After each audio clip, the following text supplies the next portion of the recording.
एक बार की बात है, एक घने जंगल में टूनी चिड़िया और कालू कौवा रहते थे। टूनी चिड़िया और कालू कौवा उन दोनों के पास अपना अपना खेत था। दोनों अपने खेत में सिर्फ सेब की खेती करते थे। टूनी चिड़िया बहुत ही ईमानदार थी और अपना काम ईमानदारी से किया करती थी। टूनी चिड़िया रोज सुबह उठकर अपने खेतों में पानी दिया करती थी और पूरा ही दिन अपने खेत में काम करते रहती थी। लेकिन कालू कौवा बहुत ही आलसी था। वो अपने खेत पर बिल्कुल भी ध्यान नहीं देता था और ना ही खेत में पानी देता था और ना ही खेत में ज़्यादा काम करता था। टूनी चिड़िया कालू कौवा से ज़्यादा ही खेती कर लेती थी और उससे ज़्यादा मुनाफा कमाती थी। इसी बात से कालू कौवा टूनी चिड़िया से अंदर ही अंदर जलने लगा। अरे मैं क्या करूं? ये टूनी चिड़िया मुझसे हर दफ़ा ज़्यादा सेब उगा लेती है और तो और इसका मुनाफा भी मुझसे ज़्यादा होता है। अच्छा होता टूनी चिड़िया की फसल में आग लग जाती और जब उसकी पूरी फसल में आग लग जाती तो मुझे मज़ा आ जाता। और अब मैं इसमें क्या कर सकता हूँ? चलो एक काम करता हूँ, घोंसले में ही चला जाता हूँ। यहाँ बैठा रहूँगा तो मुझे और गुस्सा आता रहेगा।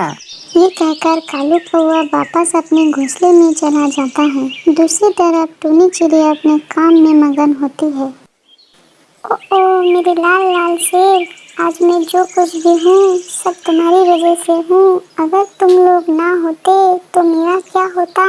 मैं रोज की तरह आज भी तुम सबका आभार व्यक्त करती हूँ। अब ये कालू कौवा को कब अकल आएगी?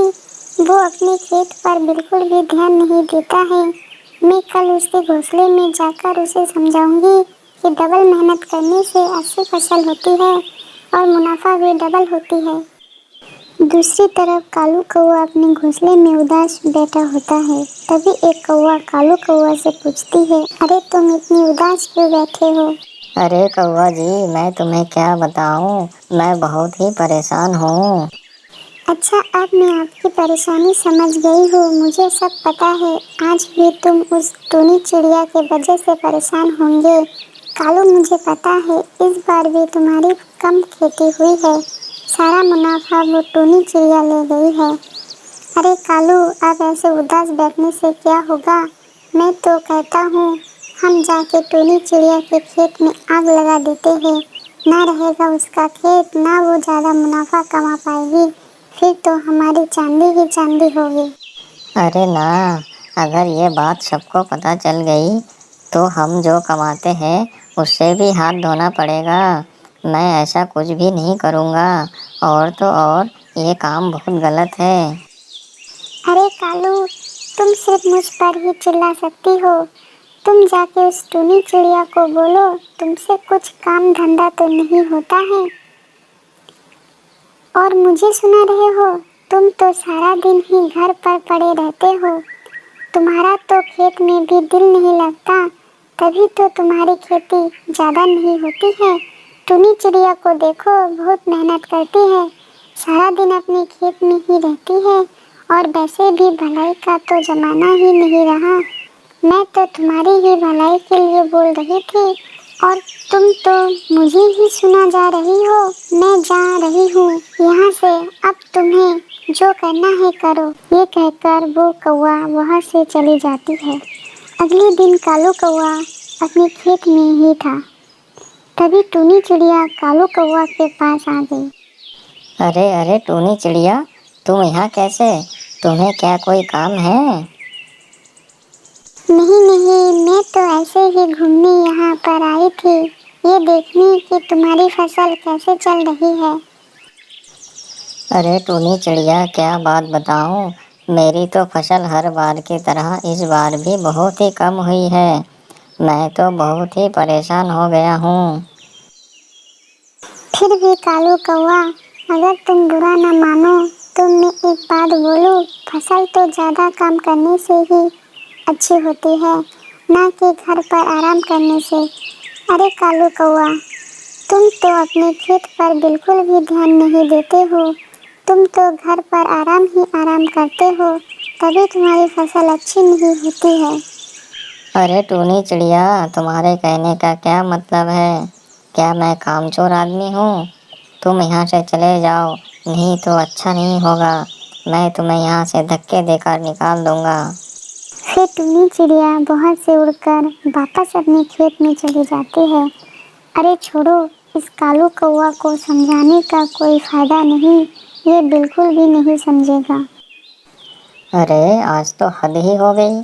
कल उस कौवे ने मुझे कितना सुनाया और आज एक टूनी चिड़िया मुझे कितना बातें सुनाकर चली गई। बस अब बहुत हुआ। टूनी चिड़िया का कुछ ना कुछ तो करना पड़ेगा। कौवा ठीक कह रही थी, मुझे टूनी चिड़िया के खेत में आग लगा देनी चाहिए। लेकिन एक समस्या है, टूनी चिड़िया का खेत तो बहुत ही बड़ा है। मैं इसके खेत में आग कैसे लगाऊंगा? और कहीं आग बढ़ते बढ़ते मेरे खेत में भी आ गई तो मैं तो बर्बाद हो जाऊंगा। अब मुझे कुछ और ही करना पड़ेगा।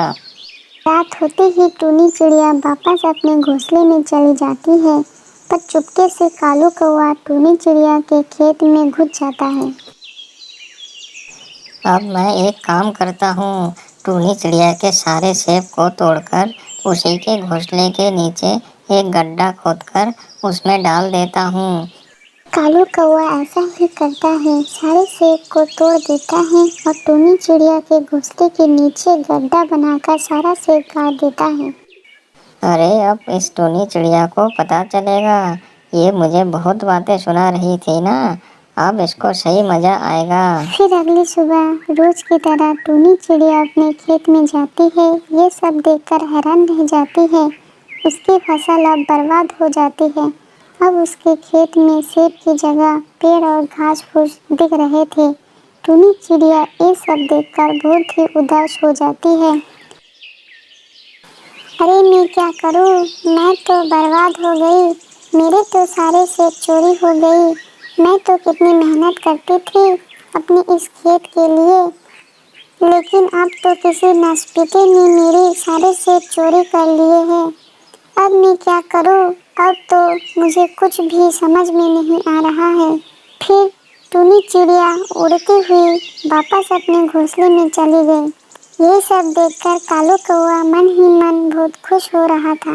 अरे वाह भाई वाह कालू, अब तो बहुत ही मजा आने वाला है। अब तो टूनी चिड़िया का खेत ही नहीं है, अब तो मेरा ही मुनाफा होगा। वाह भाई वाह कालू, तेरे शातिर दिमाग की दाद देनी पड़ेगी। तू बहुत ही शातिर है। फिर ऐसे ही कुछ दिनों बाद टूनी चिड़िया के घोंसले के नीचे जमीन में एक बहुत बड़ा सेब निकल आया। टूनी चिड़िया इतने बड़े सेब को देखकर बहुत ही ज्यादा हैरान हो जाती है। अरे ये इतना बड़ा सेब मेरे घोंसले के नीचे कैसे उग गया? लगता है ऊपर वाले ने मेरी सुनी है। अब मैं इस सेब से अपना नया धंधा शुरू करूंगी। मैं इस सेब की मदद से एक दुकान खोलूंगी। उसमें मैं सबको सेब के शरबत बनाकर पिलाऊंगी। फिर मेरा बहुत ही ज़्यादा मुनाफा होगा। अब टूनी चिड़िया ऐसा ही करती है। वह एक बहुत बड़ा दुकान खोल लेती है। दूर दूर से पक्षी टूनी चिड़िया के पास सेब का शरबत पीने के लिए आ रही थी। इसी वजह से टूनी चिड़िया का धंधा बहुत ही अच्छा चलने लग गया था। अब तो वह बहुत ही ज़्यादा अमीर हो गई थी। उधर यही सब देखकर कालू कौवा बहुत ही ज़्यादा परेशान हो गया। कालू कौवा अपने काम चोरी के वजह से अपनी पूरी फसल बर्बाद कर दी थी। अब तो कालू कौवा के पास भी कोई कामकाज ना थी। अरे मैं क्या करूं? मैं सब समझ गया हूँ। मैंने टूनी चिड़िया के साथ बहुत ही गलत किया, इसलिए आज मेरे पास कोई काम नहीं है। मुझे टूनी चिड़िया के सेब को उस गड्ढे में नहीं डालना चाहिए था। मैंने टूनी चिड़िया के साथ बहुत बुरा किया। आज तो मेरी फसल भी मेरे पास नहीं है। मैं बहुत ही ज़्यादा गरीब हो गया हूँ। अब मैं जाकर टूनी चिड़िया से माफ़ी मांग लेता हूँ। यही सोचकर कालू कौवा टूनी चिड़िया के पास चला जाता है। अरे टूनी चिड़िया, मुझे माफ़ कर दो। सब मेरी ही गलती है।